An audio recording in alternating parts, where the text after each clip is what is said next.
Imagine a world where the skies are completely silent, and the only sounds you hear are from engines rumbling on the ground. Now, picture a machine that could change everything in an instant, a machine that could cut through the sky at unimaginable speeds. That machine, my friend, is the fighter jet. But how did we go from those early, fragile flying machines to the supersonic beasts we see today? The story of fighter jets is one of innovation, necessity, and a fair bit of competition. Let's take a step back and explore what really led to the creation of these aerial powerhouses. First things first, let's set the stage. In the early 20th century, flying was still a novelty. The Wright brothers had barely gotten their plane off the ground in 1903, and the skies were filled with curiosity, not conflict. The aircraft were fragile, wooden frames, fabric wings, engines that could barely keep them airborne. But as you might guess, where there's a new technology, there's usually a need to figure out how to use it for power, whether that's for transportation or something a little more intense, like war. Fast forward to World War I. This is where the airplane started to earn its stripes. Pilots began to engage in dogfights, sharp, deadly, and often personal battles in the air.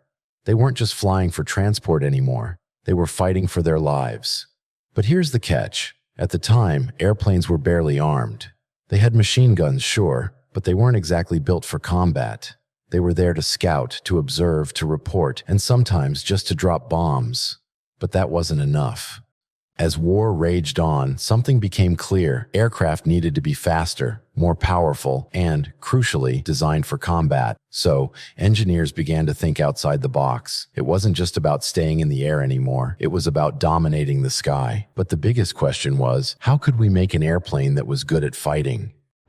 And then came 1917. A plane was born, one of the very first true fighters. The Fokker Doctor 1, known for its role in World War I, changed the game. It wasn't just about speed. It was about agility, firepower, and maneuverability. It had a machine gun that could fire forward, mounted on the plane's nose. This wasn't just flying. It was hunting. Now, the idea was clear. Create a plane that could not only take off, but also fight and defend. And as World War I ended, the arms race in the sky was just beginning. But that, my friends, was just the beginning of a much bigger transformation.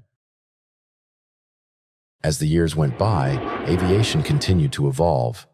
By the 1930s, the world saw new, faster, and more advanced aircraft designs. Countries around the globe realized that air superiority would be just as important as land and sea control. Everyone was preparing for the inevitable next war, and aircraft were at the center of that. But here's the thing. It wasn't just military power that drove the innovation.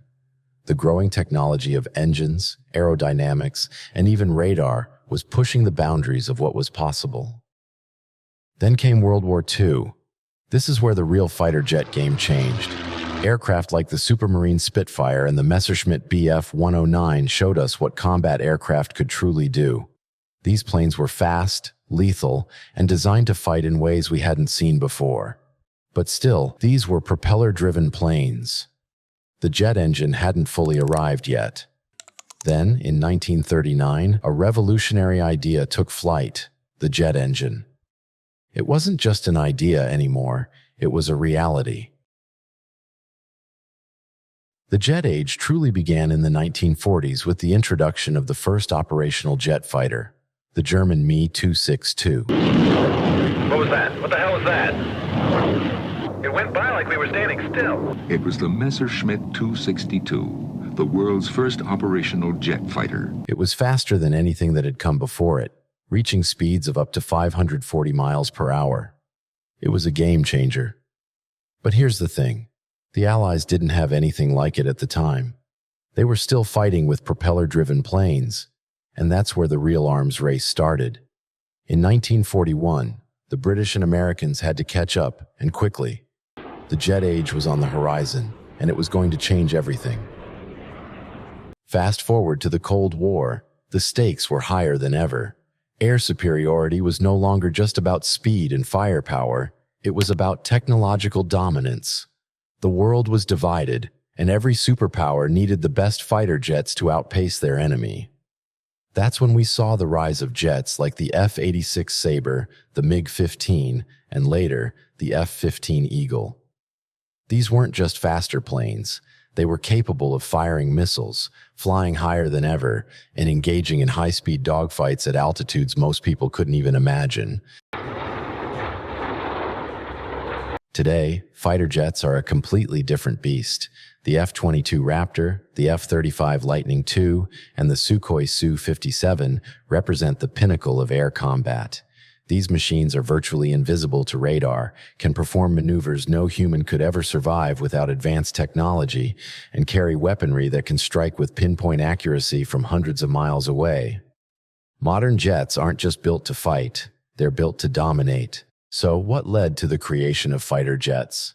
It wasn't just necessity, it was the constant push for something better, the need to defend, to dominate, to secure air superiority in an ever-changing world. From biplanes to supersonic stealth bombers, the evolution of the fighter jet is a story of human ingenuity, adaptation, and, let's face it, a fair bit of competition.